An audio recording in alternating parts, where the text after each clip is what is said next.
बिस्मिल्लाहिर्रहमानिर्रहीम। अल्लाह ताला के पाक नाम से शुरू जो बड़ा मेहरबान नहायत रहम करने वाला है। अस्सलामु अलैकुम स्टूडेंट्स, मैं हूं आपका teacher Mohammad Asim Nasar, second year ICS computer science के नेक्स्ट लेक्चर के साथ यूनिक ग्रुप ऑफ इंस्टीट्यूशन की तरफ से हाजिर। स्टूडेंट, उम्मीद करता हूं कि आप खैरियत से होंगे और 5 वक्त की नमाज़ अदा करके अल्लाह ताला से दुआ कर रहे होंगे कि अल्लाह ताला हम पे करम करे, हदायत दे, ईमान पे ख़ात्मा दे और जल्द अज जल्द ये वबा जो है ये दुनिया जहान से ख़त्म कर दे और हम खैरियत से जो है उसी तरीके से जो है अल्लाह ताला के बनाए हुए कानून के तहत इल्म हासिल करके अमल करके ये दुनिया गुजारते रहें और अल्लाह ताला हमारा ईमान पे ही ख़ात्मा नसीब करे। स्टूडेंट, अपने लेक्चर जो है वो हम कंटिन्यू करते हैं। चैप्टर नंबर 11 के MCQs हम डिस्कस कर रहे थे। अब थोड़े से ही MCQs रह गए हैं, ये कंप्लीट हो जाएंगे और फिर इंशाल्लाह ताला हम चैप्टर नंबर 12 पे चले जाएंगे। तो अब जो है अब प्रोग्राम्स की एग्जांपल्स बढ़ गई हैं, तो अब ये जो टूल है इसमें प्रैक्टिस लाजमी है, क्योंकि शॉर्ट क्वेश्चन में भी आउटपुट में एरर में और रीराइट में क्वेश्चंस आते हैं, लॉन्ग क्वेश्चंस के अंदर भी प्रोग्राम है और डेफिनेटली फ्यूचर अगर आपने कंप्यूटर साइंस ही बनाना है तो डेफिनेटली प्रोग्राम की सेंस, लॉजिक और उसकी इम्प्लीमेंटेशन ये आपको पता होनी चाहिए। ठीक है, तो इसलिए लाजमी प्रैक्टिस करें। तो अपना लेक्चर जो है कंटिन्यू करते हैं। स्टूडेंट, चैप्टर नंबर 11 के MCQs हम डिस्कस कर रहे हैं, तो थोड़े से MCQs रह गए हैं, इसके बाद चैप्टर नंबर 12 की तरफ मूव करके जाएंगे। और आपको ये कहा हुआ है कि MCQs पे भी तवज्जो करनी है, क्योंकि डेफिनेटली कंपटीशन के अंदर जो है वो एक एक 2-2 नंबरों से हमारा फ्यूचर जो है वो बन जाता है। अब ये MCQ बेटर तो ये है कि MCQ का जो क्वेश्चन जो है अगर जब हम देखें और क्वेश्चन से ही अगर हमें आंसर का पता चल जाए तो इसका मतलब फिर तो हमारी कंप्लीट जो है वो नॉलेज है उस टॉपिक से रिलेटेड। अदरवाइज़ जो है कि जो चॉइसेस हैं उससे पता चल जाए और बेटर क्वेश्चन से ही अंदाज़ा हो जाए तो फिर चॉइसेस जो है ये हमारे पास डबल चेक के लिए होना बेहतर है। ठीक है, अब आप ये देखते हैं, विच of the following is optional in switch statement. ये 4 ऑप्शन जो है इसमें से कौन सा ऑप्शनल है, चाहे वो आप लिखें चाहे ना लिखें स्विच स्टेटमेंट में। डिफ़ॉल्ट, केस, स्विच और नन ऑफ दीज। तो उसमें क्या है ऑप्शनल? डेफिनेटली डिफ़ॉल्ट जो है, क्योंकि एल्स का पार्ट प्ले करता है स्विच में। जिस तरह इफ़ के अंदर एल्स जो है ऑप्शनल है, चाहे आप लिखें चाहे ना लिखें, इसी तरीके से स्विच के अंदर डिफ़ॉल्ट जो है ये ऑप्शनल है। तो करेक्ट आंसर जो है ए होगा। उसके बाद next, another term for conditional operator. अब कंडीशनल ऑपरेटर के कुछ शॉर्ट ये MCQs रह गए, अब देख लें कि 2019 के अंदर ये MCQ आया हुआ है, 17 में भी, कि कंडीशनल ऑपरेटर की कोई और टर्म से अगर उसको कॉल किया जाए तो वो क्या है? टर्नरी, बाइनरी, यूनरी और बाइट। तो उसमें कितने ऑपरेंड्स रिक्वायर होते हैं कंडीशनल ऑपरेटर में? सिर्फ यही ऑपरेटर ऐसा है जिसको टर्नरी ऑपरेटर भी कहा जाता है। तो MCQ के हवाले से भी इसको माइंड में रखें। इसमें 3 ऑपरेंड चाहिए होते हैं, तो इसमें टर्नरी, यूनरी, बाइनरी, बाइट, और टर्नरी जो है वो इसका सही आंसर होगा। उसके बाद which of the following operators is use as decision making statement. अब ये हमें ऑप्शन देखनी पड़ेगी कि कौन से फॉलोइंग ऑपरेटर जो है वो डिसीजन मेकिंग के तौर पर इस्तेमाल किए जाते हैं। इंक्रीमेंट, साइज ऑफ ऑपरेटर, ये एंड ऑपरेटर और कंडीशनल ऑपरेटर। तो डेफिनेटली आपको क्लियर हो गया होगा कि डिसीजन मेकिंग जो है उसके लिए, स्टेटमेंट के लिए ये कंडीशनल ऑपरेटर जो है इस्तेमाल किया जाता है। तो डी ऑप्शन इसका सही आंसर होगा। उसके बाद conditional operator is an alternative of. Conditional operator किसका मुतबादिल है? 18 में आया, इफ़ का, इफ़ एल्स का, स्विच का और फॉर का। ठीक है, तो ये किसका ऑल्टरनेटिव है? क्योंकि इसके अंदर एक कंडीशन होती है, कंडीशन अगर ट्रू हो जाए तो ट्रू पार्ट एवेल्यूएट होता है, फॉल्स हो जाए तो फॉल्स पार्ट एवेल्यूएट होता है। तो ये किसका ऑल्टरनेटिव होगा? मेरा ख्याल आपको पता चल गया होगा, इफ़ एल्स का। बी ऑप्शन सही ऑप्शन है। Conditional operator takes dash operands, कि कितने ऑपरेंड इसमें चाहिए होते हैं, तो ये भी आपको पता चल गया होगा कि कितने इसके अंदर ऑपरेंड्स रिक्वायर होते हैं।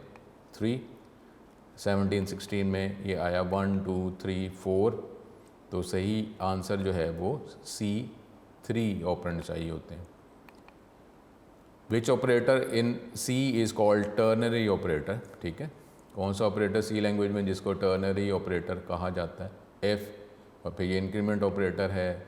फिर ये हमारे पास पहले भी आपको बताया था कि क्वेश्चन मार्क जो है वो कंडीशनल ऑपरेटर उसको कहा जाता है, कभी क्वेश्चन मार्क के साथ कॉलन का जो है सिंबल वो भी इस्तेमाल किया जाता है, दोनों कंबाइनली। तो आप माइंड में रखना है कि क्वेश्चन मार्क जो है ये भी टर्नरी ऑपरेटर है, क्वेश्चन मार्क कॉलन आ जाए तो ये भी टर्नरी ऑपरेटर है। दो सिंबल से हमें फ़र्क नहीं पड़ता, क्योंकि आप यहाँ पे देख रहे हैं कि इंक्रीमेंट ऑपरेटर जो है उसमें भी दो ही सिंबल है। तो इसके अंदर तो क्वेश्चन मार्क जो है वो टर्नरी ऑपरेटर, C ऑप्शन जो है ये इसका सही answer. What will be the output of, अभी आउटपुट का क्वेश्चन आ गया इसके अंदर MCQ के अंदर। तो ये कंडीशनल ऑपरेटर है। आप देखेंगे पहले कंडीशन अगर ट्रू है तो क्वेश्चन मार्क से लेकर कॉलन तक जो पार्ट एवेल्यूएट होगा ट्रू केस है। अगर कंडीशन फॉल्स हो जाती है तो कॉलन से लेकर सेमीकोलन तक पार्ट एवेल्यूएट होगा, फॉल्स पार्ट है। तो 7 8 से ग्रेटर है नहीं, तो फॉल्स पार्ट एवेल्यूएट होगा। प्रिंटफ में XYZ लिखा हुआ है तो ये इसका आंसर होगा। ABC XYZ, ABC XYZ, all of these, तो B ऑप्शन इसका सही आंसर आ जाएगा। उसके बाद फिर आउटपुट, अब ये इसके अंदर फिर कंडीशनल ऑपरेटर इस्तेमाल किया गया, वैल्यूज़ दी गई हैं। X अगर 10 के बराबर है और Y 5 के, तो ये आउटपुट क्या होगी? तो ये यहाँ पे कंडीशन है X is greater than Y, अगर X Y से ग्रेटर है तो X Y से ग्रेटर है, हाँ जी है। तो अब क्वेश्चन मार्क से लेकर कॉलन तक जितना पार्ट है ये वैल्यूएट होगा। X को Y से मल्टीप्लाई कर दिया जाएगा, 10 को 5 से मल्टीप्लाई किया जाएगा तो 50 आंसर आ जाएगा। 5 10 15 और 50, तो D ऑप्शन इसका सही आंसर होगा। उसके बाद हमारे पास नेक्स्ट जो है ये MCQ 18 में आया। फिर उसी तरीके से कंडीशनल ऑपरेटर, अगर X की वैल्यू 2 है, Y की वैल्यू 3 है, तो फिर क्या आंसर आएगा? अगर X Y से ग्रेटर है तो X Y से ग्रेटर है नहीं, इसका मतलब फॉल्स पार्ट वैल्यूएट होगा। कॉलन से लेकर सेमीकोलन तक जितना पार्ट है इसको वैल्यूएट किया जाएगा। X को Y से मल्टीप्लाई करेंगे, 3 को 2 से मल्टीप्लाई किया, 2 को 3 को मल्टीप्लाई किया तो ये 6 आंसर हो जाएगा। तो ये ऑप्शन है 6 5 12 और 10, तो A ऑप्शन इसका सही आंसर होगा। अब फिर दोबारा ये आउटपुट, इसका मतलब है कि ये कंडीशनल ऑपरेटर से रिलेटेड जो है क्वेश्चन जो MCQ में भी आ सकते हैं। अब इसमें क्या लिखा हुआ है कि अगर A में 15 है, B में 10 है, तो आउटपुट क्या होगी? फिर उसी तरीके से A ग्रेटर दैन 10, A की वैल्यू 10 से ग्रेटर है, हाँ जी ग्रेटर है, तो क्वेश्चन मार्क से कॉलन तक वैल्यूएट होगा। A को 10 से मल्टीप्लाई कर दिया जाएगा, 15 10 5 150 100 और 50, तो 15 को 10 से मल्टीप्लाई करते हैं तो 150 आंसर आ जाता है। तो B ऑप्शन सही आंसर होगा। उसके बाद फिर ये कंडीशनल ऑपरेटर का क्वेश्चन, वैल्यूज़ गिवन है 5 और 10, तो आउटपुट क्या होगी? तो A इज़ ग्रेटर दैन 5, तो A B से ग्रेटर नहीं है, कंडीशन फॉल्स होगी। फॉल्स पार्ट वैल्यूएट होगा A प्लस B, तो 10 में 5 ऐड किया जाएगा तो ये 15 आ जाएगा। 5 150 100 और 15, तो इसका आंसर D ऑप्शन सही आंसर होगा। उसके बाद फिर विच of the following is not a decision making statement. मैंने आपको पहले ही कहा है कि जब MCQ के अंदर नॉट आ जाए तो ये थोड़ा सा ट्रिकी बन जाता है कि अगर हम नॉट पे तवज्जो नहीं कर रहे होते तो हम यही समझ रहे हैं कि जी ये पूछा जा रहा है कि जी फॉलोइंग जो है कौन सा डिसीजन मेकिंग स्टेटमेंट है, लेकिन यहाँ पे नॉट इस्तेमाल किया गया तो इसका मतलब बात टोटली ही रिवर्स हो गई कि 4 ऑप्शंस के अंदर कौन सा डिसीजन मेकिंग स्टेटमेंट नहीं है। स्विच, फॉर, इफ़, एल्स और इफ़, तो उसमें B ऑप्शन ही सही होगी, क्योंकि बाकी सारी डिसीजंस के लिए कोई ना कोई एक्सप्रेशन या कंडीशन स्पेसिफाई करते हैं, तो B ऑप्शन इसका सही आंसर होगा। उसके बाद अगला MCQ dash is not decision making statement, different style से पूछा गया। इफ़, ब्रेक, नेस्टेड इफ और स्विच, तो कौन सा डिसीजन मेकिंग स्टेटमेंट नहीं है? इफ़, नेस्टेड इफ, स्विच तो डिसीजन मेकिंग ही है, तो ब्रेक जो है B ऑप्शन सही आंसर होगा। उसके बाद following is not use for making 2 way decision, तो कौन सा 2 वे डिसीजन के लिए इस्तेमाल नहीं होता? If, conditional operator, if else और ऑल ऑफ दीज। कौन सा टू वे डिसीजन के तौर पे। अब ये अगर आपको इसमें सोचना पड़ रहा है तो अब आप इसको टिक कर लें, ताकि जब आप इस टेस्ट की तैयारी करें इस पर कंसिडर कर लें। जब भी आपको सोचना पड़े, और ज़रा सा सोचना पड़े या ज़्यादा सोचना पड़े, तो आप उस MCQ को टिक कर लिया करें कि ताकि जब टेस्ट होगा तो उसमें उसका ज़रा बेटर रिवाइज़ कर लेंगे। तो तेज़ी में आगे अगर हमें नहीं पता चल रहा तो ए ऑप्शन जो है, क्योंकि वो सिर्फ एक कंडीशन है, टू वे नहीं है। कंडीशन 2 है तो पार्ट वैल्यूएट होगा, अदरवाइज़ कोई बात नहीं है, ठीक है, वो स्किप हो जाएगा। एल्स पार्ट नहीं है तो इफ़ कंडीशन 2 होने पे कोई स्टेटमेंट एग्जीक्यूट होगी, फॉल्स होने पे कुछ भी नहीं कहा गया कि क्या करना है। तो ए जो है इसका सही ऑप्शन है। तो स्टूडेंट यहाँ पे अब ये चैप्टर नंबर 11 जो है कंप्लीट हो गया है। अब हम चैप्टर नंबर 12 की तरफ चलते हैं। तो उसमें कोई थ्योरी है, और क्योंकि अब ये नए टॉपिक्स आ रहे हैं तो थ्योरी करके पहले मैं आपको ये वाइट बोर्ड पे इसकी वर्किंग एक्सप्लेन करूँगा, क्योंकि नए टॉपिक्स हैं तो हमें इसका आइडिया नहीं है। तो इसका लॉजिक जो है पहले हम वाइट बोर्ड पे देखेंगे, थोड़ा सा मैं इसको एक्सप्लेन करूँगा। तो अब जो है इसकी थोड़ी थ्योरी देख लेते हैं, तो उसके बाद मैं आपको पहले वाइट बोर्ड में एक्सप्लेन करूँगा। चैप्टर नंबर 12 जो है अब स्टार्ट हो रहा है, लूप कंस्ट्रक्ट्स। तो लूप कंस्ट्रक्ट का मतलब ये है कि हमने चैप्टर नंबर 11 के स्टार्ट में भी 3 तरह के कंट्रोल स्ट्रक्चर हमने देखे थे, सीक्वेंस, सिलेक्शन और रिपीटिशन, और इसकी डेफिनेशन भी हमने देखी थी। तो अब ये चैप्टर नंबर 12 जो है ये लूप से रिलेटेड, आइट्रेशन से रिलेटेड टॉपिक जो हैं इस चैप्टर के अंदर अवेलेबल है। अब इसमें यह कहा था कि अगर टेक्स्ट बुक की आप बात कर रहे हैं तो ये लूप या आइट्रेशन जो रिपीटेशन की डेफिनेशन जो है चैप्टर नंबर 11 जो है दूसरे पेज पर टॉप पे अवेलेबल है, वहीं से आप कर लेंगे। तो अब इसकी डिटेल जो है हम देख रहे हैं। आपको ये पहले भी बताया था कि चैप्टर नंबर 11 चैप्टर नंबर 12 में से एक प्रोग्राम होगा, प्रोग्राम आएगा 8 नंबर का, या तो चैप्टर नंबर 11 से होगा या चैप्टर नंबर 12 से होगा। प्रोग्राम एक ही होगा। 3 लॉन्ग क्वेश्चन में से एक लॉन्ग क्वेश्चन जो है प्रोग्राम लाजमी होता है। अगर चैप्टर नंबर 11 से प्रोग्राम है तो चैप्टर नंबर 12 से कोई डेफिनेटली कोई थ्योरी जो है उसमें कोई ना कोई एग्जाम्पल प्रोग्राम के तौर पर होगी। तो इस तरह होगा क्वेश्चन। अगर चैप्टर नंबर 12 पे से प्रोग्राम आ गया तो चैप्टर नंबर 11 से थ्योरी होगी, और इसमें कोई एक पार्ट प्रोग्राम भी होगा। और आपको ये बताया था कि लॉन्ग क्वेश्चन जो है जब आता है तो आप उसके 4 पोर्शन के तौर पर उसको अटैम्प्ट करेंगे, डेफिनेशन, सिंटैक्स, फ्लो चार्ट और कोई एग्जाम्पल। अब चैप्टर नंबर 12 भी ऐसे ही है, इसमें प्रोग्राम है तो as it is complete program लिखना है। प्रोग्राम नहीं है तो थ्योरी है, तो फिर आप उसको 4 पोर्शन में ही डिवाइड करके अटैम्प्ट करेंगे, डेफिनेशन, सिंटैक्स, फ्लो चार्ट और प्रोग्राम, ठीक है। तो ये इस चैप्टर का थोड़ा सा ओवरव्यू दे रहा हूँ। अब ये चैप्टर अगर हम स्टार्ट करते हैं, पहले लूप देख लेते हैं। ये लूप के हवाले से ये थ्योरी है। उसके बाद जो है जो जितने भी इसके अंदर लूप्स हैं, तो पहला लूप पहले मैं आपको वाइट बोर्ड पे इसको एक्सप्लेन करके बताऊंगा। अब लूप क्या है? एक प्रोसेस, एक कॉन्टीन्यूस जो है किसी कंडीशन की बेस पर, लेकिन डेफिनेटली कोई एक प्रोसेस जो है, कोई अमल चल रहा है, तो प्रोसेस जो है कभी ना कभी ख़त्म तो होगा ना। इन्फिनिट जो है वो तो कोई चीज़ नहीं है, वो सिर्फ अल्लाह ताला ही है जो हमेशा से है, हमेशा रहेगा। बाकी हर सिस्टम जो है उसने ख़त्म होना है। तो इसी तरीके से अगर हम प्रोग्राम की भी बात करें, कंप्यूटर की भी बात कर रहे हैं, तो उसमें जो भी अगर हम कोई प्रोग्राम भी बनाएंगे, कोई स्टेप्स भी एग्जीक्यूट करने को कहेंगे, स्टेटमेंट भी एग्जीक्यूट करने को कहेंगे, तो कभी ना कभी तो ख़त्म होना है ना। नहीं तो अदरवाइज़ जो है इस तरह मैथ के वाले से इन्फिनिट कहेंगे, इसको भी इन्फिनिट कहेंगे। तो एक कोई प्रोग्राम है वो चल ही पड़ा, स्टेटमेंट जो है वो एग्जीक्यूट ही होती जा रही, कभी ख़त्म ही नहीं हो रही। तो अब ये इसको लूप कहा जाता है। In computer programming, a loop is a sequence of instruction that is repeated until a certain condition is reached। क्योंकि हम यहाँ पे फिनिट की बात कर रहे हैं, तो एक इंस्ट्रक्शन या एक से ज़्यादा इंस्ट्रक्शन का मजमूआ जो रिपीट होता रहेगा जब तक कंडीशन जो है वो आ जाती है, यानी कहीं पर इसका एग्जिट पॉइंट होगा, टर्मिनेशन पॉइंट होगा।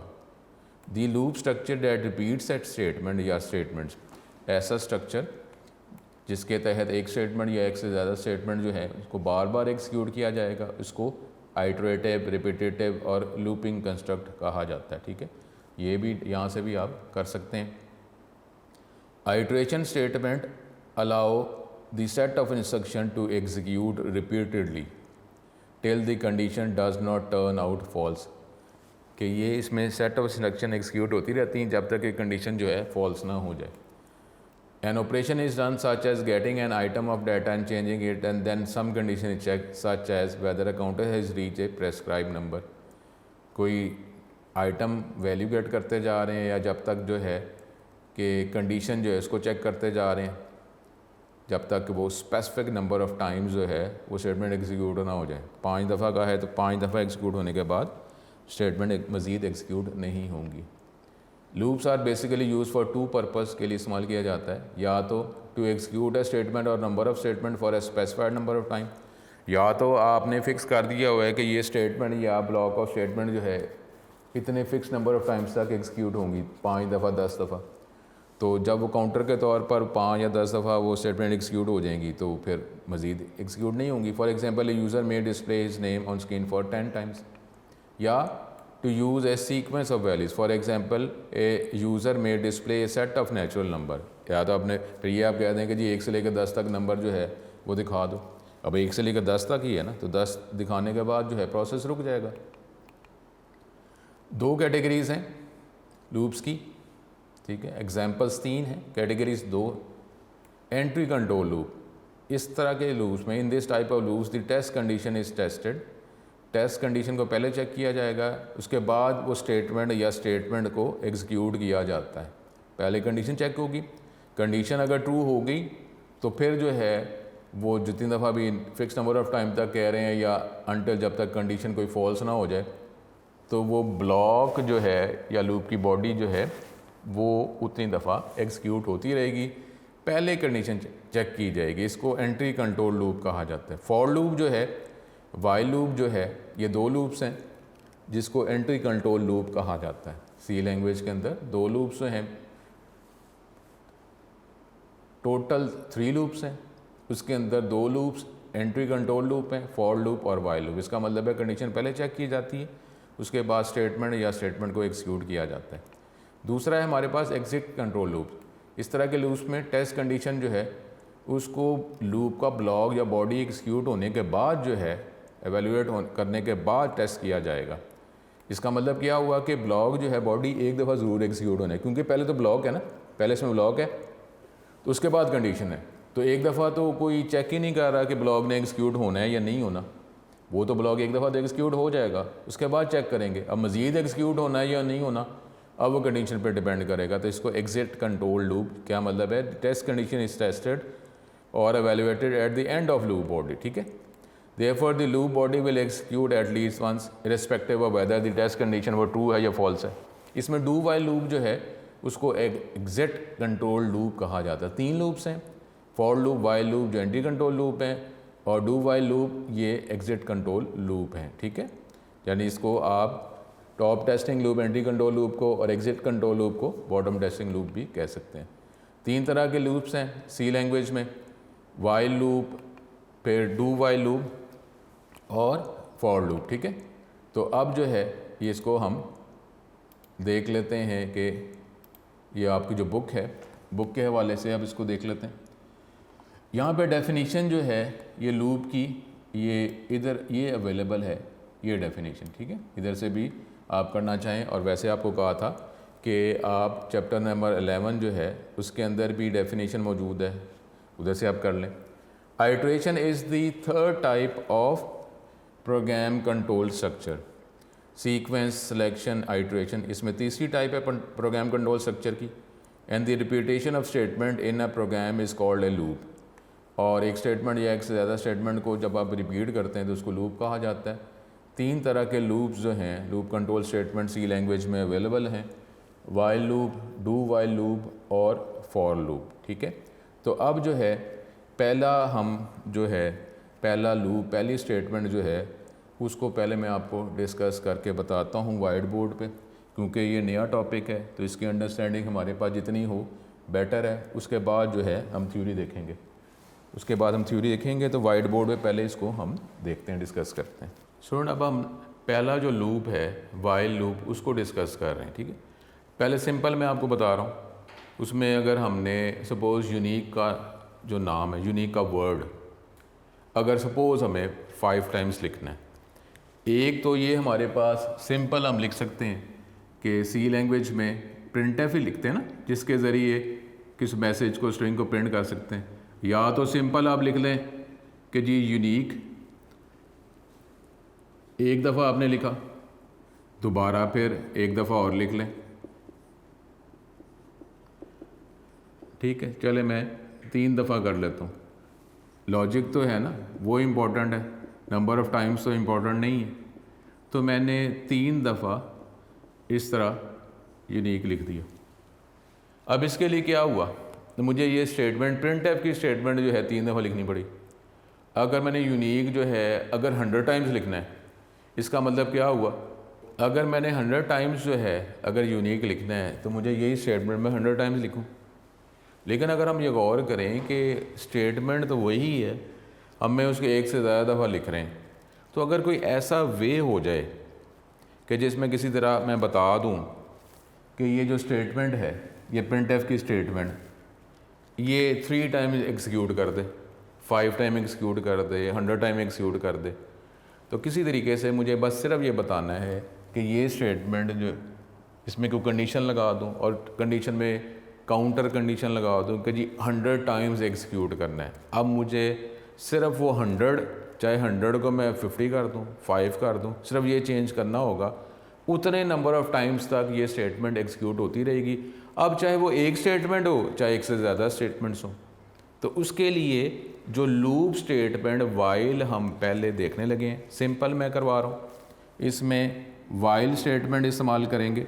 लेकिन पहले देखें ना, अगर मैं इसे सपोज़ 3 टाइम्स कह रहा हूँ, तो किसी तरीके से काउंटर जो है उसको इनिशियलाइज करना है कि नहीं करना, कि हम कहेंगे जी 1 से शुरू हो और 3 दफ़ा चले और 3 पे ख़त्म हो जाए, यानी 1 हो, 1 के बाद वो 2 हो, फिर 3 हो, और साथ ही वो 3 दफ़ा क्योंकि हो गए तो अब ये टर्मिनेट हो जाए। इसके लिए क्या करना पड़ेगा, कोई काउंटर सा चलाना पड़ेगा, काउंटर वेरिएबल इस्तेमाल किया जाएगा। अब उसको हम इनिशियलाइज़ करेंगे।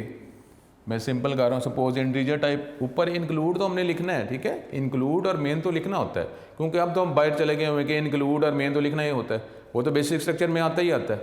तो अब आप जो है इससे पहले आप एक वेरिएबल सपोज बना लेंगे n, और n में आप चाहे तो इधर ही लिख दें, n में आपने लिख दिया 1, एक वेरिएबल इंटीजर टाइप का बना दिया, उसमें आपने इनिशियलाइज भी कर दिया, इस लाइन एक लाइन पे कर लें, अगली लाइन पे कर लें। उसके बाद अब आप कंडीशन लगा रहे हैं, कंडीशन आप बताएंगे कि जी n की वैल्यू जब तक 3 के इक्वल है, लेस देन और इक्वल टू 3, तो ये ब्लॉक एक स्टेटमेंट हो तो ब्लॉक लगाने की ज़रूरत नहीं है, एक से ज़्यादा स्टेटमेंट है तो फिर हम ये ब्रेसेस ब्लॉक लगाते हैं, ठीक है, ब्लॉक बनाते हैं। तो अब देखें, पहले n की वैल्यू क्या है, 1 है, तो कंडीशन क्या लगाई है कि n is either less than और इक्वल टू 3, तो अभी n की वैल्यू लेस देन 3 तो है ना, कंडीशन हो गई ट्रू, ट्रू होने पे इसने एग्जीक्यूट करना है, और मैं क्या प्रिंट कराना चाह रहा हूँ, ये प्रिंट ही, तो मैंने इसमें प्रिंट f लिख दिया। प्रिंट f लिख के मैंने जो भी प्रिंट करना चाह रहा हूँ, सपोज यूनिक का एक स्ट्रिंग, ये मैंने लिख दिया। अब क्या होगा, ये स्ट्रक्चर ही ऐसा है, इस स्टेटमेंट का, लूप का स्ट्रक्चर ही ऐसा है कि पहले ये चेक करेगा, इनिशियलाइज़ किया जाएगा, वेरिएबल को इनिशियलाइज़ किया गया 1 से, कंडीशन जो है इसको चेक किया गया, कंडीशन ट्रू होगी तो ये ब्लॉक एग्जीक्यूट होगा। एक स्टेटमेंट है या एक से ज़्यादा स्टेटमेंट, अगर एक स्टेटमेंट है तो ब्लॉक लगाने की ज़रूरत नहीं होती। अब n की वैल्यू जो है वो 3 से स्मॉलर है, कंडीशन हो गई ट्रू, ट्रू होने पे ये ब्लॉक एग्जीक्यूट होगा, ब्लॉक में एक स्टेटमेंट है, एवेल्यूएट हुई और इसने प्रिंट कर दिया यूनिक। अब उसके बाद जो है ऑटोमेटिकली फिर दोबारा कंडीशन को चेक किया जाएगा। अब ये देखें, यहाँ पे हमने क्या करना था, 3 दफ़ा एग्जीक्यूट करना था ना, तो किसी तरीके से ये हो रहे, हम कर रहे हैं कि जी 1 जो है वो 1 अब इंक्रीज़ हो के 2 हो जाए, 3 दफ़ा चलाना ना, तो हम गिनती करते नहीं 1 2 3, इसी तरीके से इस प्रोग्राम के अंदर कोई एक के बाद 2 हो रहा है कि जी 1 था अब वो 2 हो जाए, फिर वो 3 होगा, कहीं हो रहा है। कभी n की वैल्यू कहीं पर इसमें 1 तो आपने कर दिया, कभी n की वैल्यू कोई हम बढ़ा रहे हैं कि इसमें n की वैल्यू में 1 ऐड कर दें, 1 जब करते हैं तो 1 के बाद उंगली आप आगे लेके जाते हैं ना, 2 होता है। इंक्रीज़ कर रहे हैं कि नहीं कर रहे? इस तरीके से इस कोड के अंदर कहीं आप कर रहे हैं। अगर आप यही प्रोग्राम चलाते हैं, ये प्रोग्राम चलाते हैं, तो ये क्या करेगा, 1 था, इनिशियलाइज़ किया 1 से, कंडीशन चेक की, कंडीशन ट्रू हो गई, इसने ये स्टेटमेंट एग्जीक्यूट की और दोबारा फिर उसने कंडीशन को चेक किया तो n की वैल्यू 3 से कम है जी, अभी भी 3 से कम है। n की वैल्यू क्या है, 1 नहीं है, उसने फिर इसको एग्जीक्यूट कर दिया। फिर दोबारा उसने कंडीशन को चेक किया, हाँ जी n की वैल्यू 3 से कम है, हाँ जी कम है, 1 नहीं है, बढ़ा तो रहेगा ही नहीं है, तो ये n की वैल्यू तो बढ़ेगी ही नहीं और ये लूप जो है, ये ब्लॉक ये चलता ही रहेगा, चलता ही रहेगा। ये क्या हो गया, ये इन्फिनिट लूप हो गया, ये हमेशा ही चलता रहेगा, क्योंकि आप n की वैल्यू जो है उसको बढ़ा ही नहीं रहे। n को 1 जो है उसको 2 भी तो किसी तरीके से करना है ना। तो इसके लिए फिर इसी ब्लॉक के अंदर जो है, अब आप जो है यहाँ पे डिपेंड कर रहा है, लॉजिक पे डिपेंड करता है कि जो आपने एक्सिक्यूट करना है, मैसेज प्रिंट करना है वो पहले कर ले, इंक्रीमेंट बाद में, ये आप पे डिपेंड करेगा लॉजिक पे। तो यहाँ पे अगर हम लिखते हैं n = n+1, मुख्तलिफ तरीक़ों से लिखा जा सकता है। चैप्टर नंबर 9 में आपने पढ़ा हुआ है n = n+1, n प्लस कर लें, प्लस n कर लें, n + 1 कर लें। अब ये वैल्यू बढ़ गई, अब ये क्या करेगा, अब ये देखें हमने आपको मुख्तलिफ तरीके बताए गए थे, ड्राई रन ट्रेस टेबल भी हमने किया था। अब अगर यही प्रोग्राम अगर हो और इसकी अगर हमें ये कहा गया कि जी आउटपुट निकाल दें, तो आपको क्या कहा था कि जितने वेरिएबल होते हैं उसकी हेडिंग लगा लेते हैं, ठीक है। अब ये देखें, मैं आपको ये चलाता हूँ, इसमें एक n वेरिएबल है और एक क्योंकि प्रिंट भी कर रहे हैं तो मैंने आउटपुट कहीं लिख दिया। अब ये देखें, इसको प्रोग्राम को हम चलाएंगे, सबसे पहले n वेरिएबल बना, उसमें वैल्यू 1 स्टोर हो गई, हमने n के नीचे 1 लिख दिया। कंडीशन में आए, कंडीशन चेक की, वाइल लूप में कंडीशन चेक की, n की वैल्यू क्या है, तो हमने क्या बात की है ड्राई रन में कि जो भी हम हेडिंग लगाते हैं, कॉलम बनाते हैं, उसकी आखिरी वैल्यू देखनी होती है। तो अभी आखिरी वैल्यू n की है क्या, 1 नहीं है ना। तो यहाँ से हम चेक करेंगे कि n की वैल्यू 3 से स्मॉलर या बराबर है, हाँ जी स्मॉलर है। कंडीशन होगी ट्रू, ट्रू होने पे printf ने प्रिंट करना है, तो मैं आउटपुट में यहाँ पे लिख देता हूँ यूनिक, ये आउटपुट आ गई। उसके बाद इस कंडीशन को वैल्यूएट किया जाएगा, n = n+1, n की वैल्यू में 1 ऐड कर दिया जाएगा, n की वैल्यू क्या हो जाएगी 2 हुई। दोबारा अब ये ब्लॉक ऑटोमेटिकली, स्टूडेंट ये परेशान ना, ये खुद ही ऑटोमेटिकली होता है, ये कंडीशन दोबारा चेक की जाएगी कि n की वैल्यू 3 से स्मॉलर या बराबर है, हाँ जी 3 से स्मॉलर ही है। अब n की वैल्यू क्या है, आखिरी वैल्यू देखनी ना 2। तो अब ये कंडीशन ट्रू होगी, ट्रू होने पे प्रिंट दोबारा किया जाएगा। बैकस्लैश n वगैरह लगा कोई नहीं रहे, वो तो ज़ाहिर है बैकस्लैश n लगाएंगे, अगली लाइन पे चला जाएगा। तो ये क्या करेगा, आगे ही, क्योंकि बैकस्लैश n नहीं लगा रहे, तो ये दूसरी दफ़ा आगे ही प्रिंट कर देगा यूनिक। फिर n = n+1, n की वैल्यू जो है आपने 3 कर दी, 3 हो गई। कंडीशन को चेक किया जाएगा कि n की वैल्यू 3 से स्मॉलर या बराबर है, जी स्मॉलर तो नहीं है, लेकिन इसको कैसे रीड करते हैं, लेस देन और इक्वल टू। तो लेस देन तो नहीं है, लेकिन इक्वल टू तो है ना, 3 के बराबर तो है। कंडीशन फिर ट्रू होगी, फिर ब्लॉक वैल्यूएट होगा, तो ये प्रिंट करेगा यूनिक, तीसरी दफ़ा ये प्रिंट करेगा, इसने प्रिंट किया।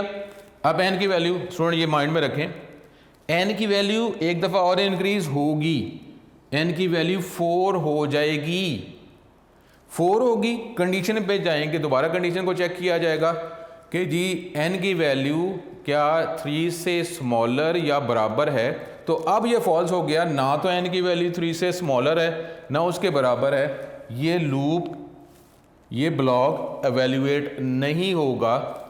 इसके बाद अगर कोई लाइन लिखी हुई है, सपोज अगर गेट ch लिखा हुआ है, तो वो एवेल्यूएट कर दिया जाएगा, और ये अगर मेन हमने लिखा था तो मेन के ब्रेसेस, इस तरीके से ये एवेल्यूएट होगा, ठीक है।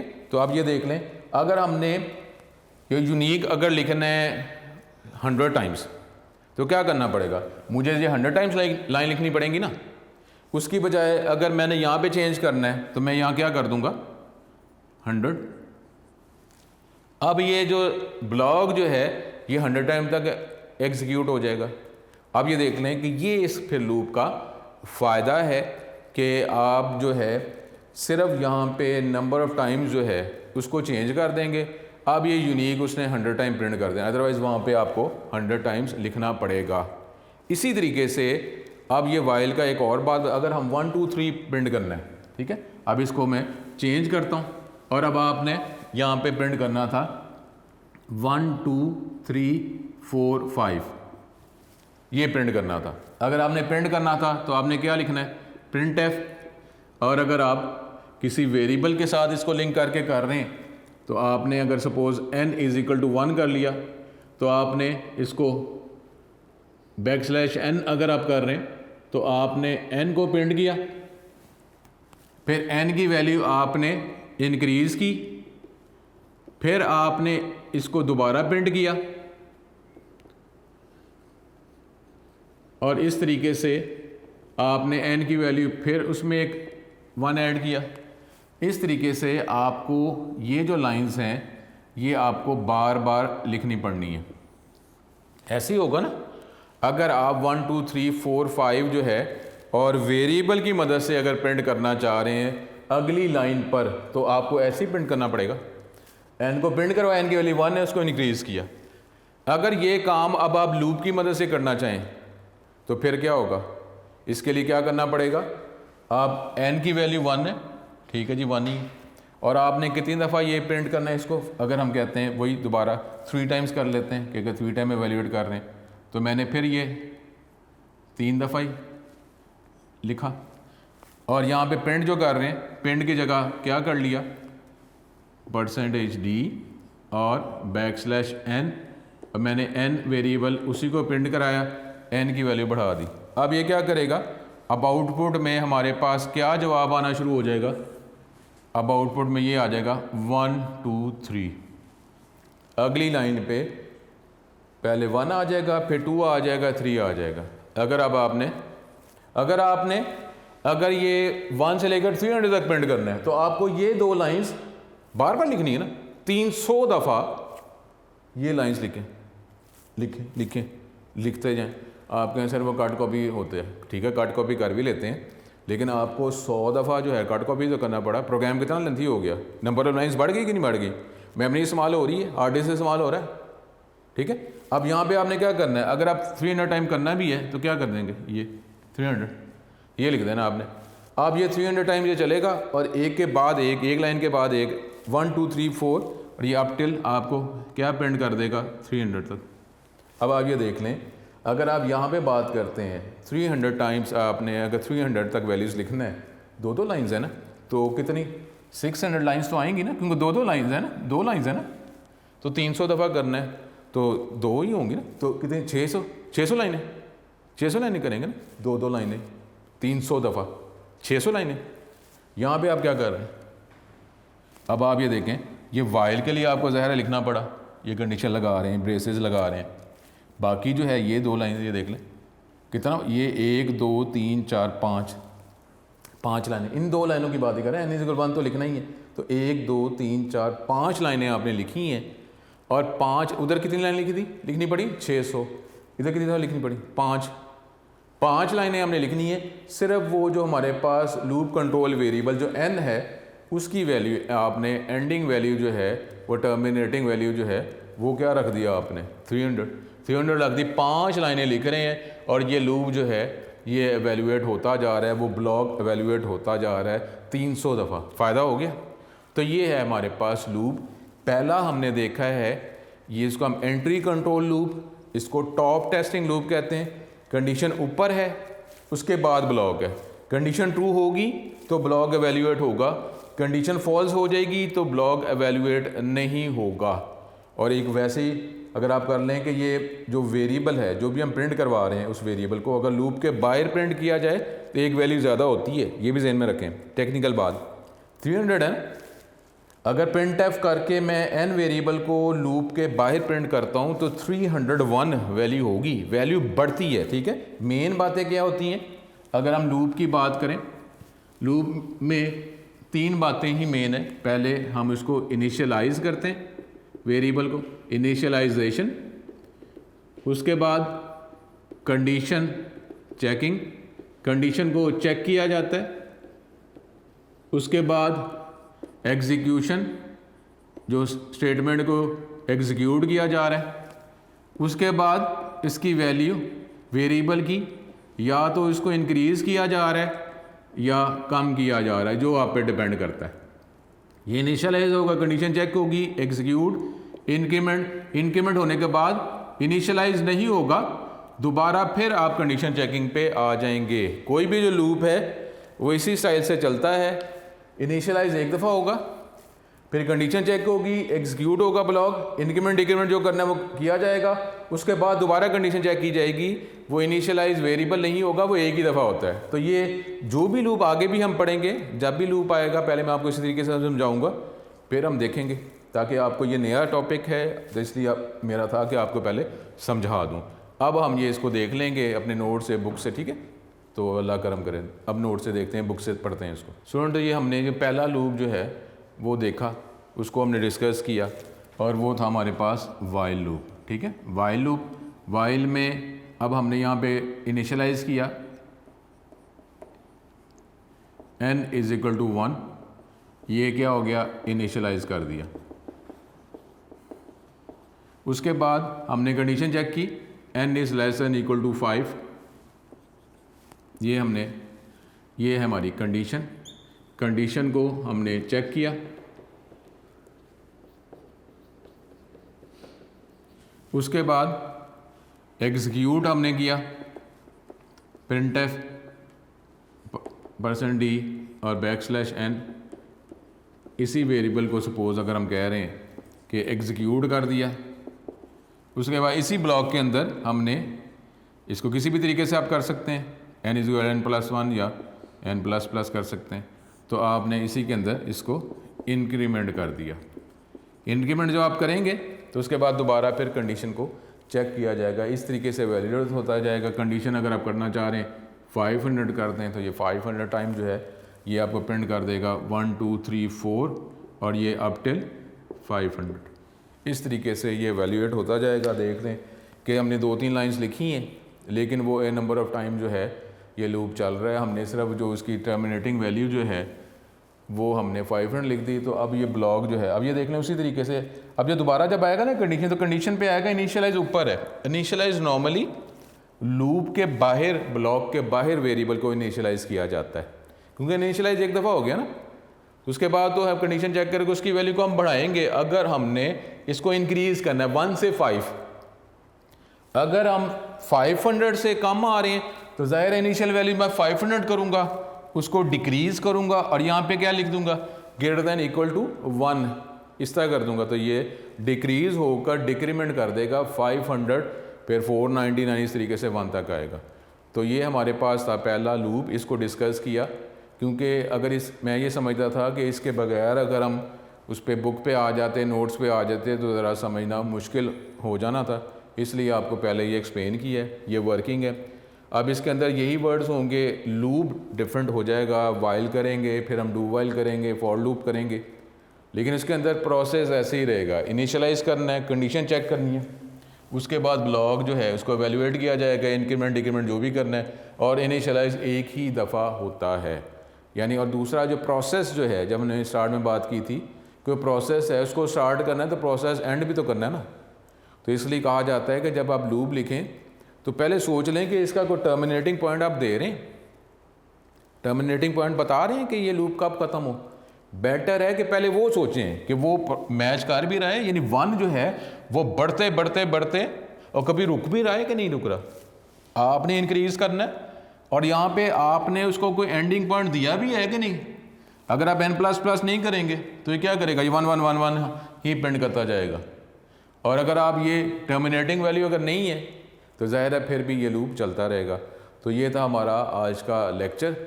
अब ये हमने इसको डिस्कस कर लिया, अब फिर इसको प्रॉपर्ली जो है, जिस तरह हम कह रहे थे कि लॉन्ग क्वेश्चन के तौर पर 4 हिस्से, डेफिनेशन, सिंटैक्स, फ्लो चार्ट और प्रोग्राम, इसको अब हम डिस्कस करते हैं। ठीक है, अपना बहुत ज़्यादा ख्याल रखें।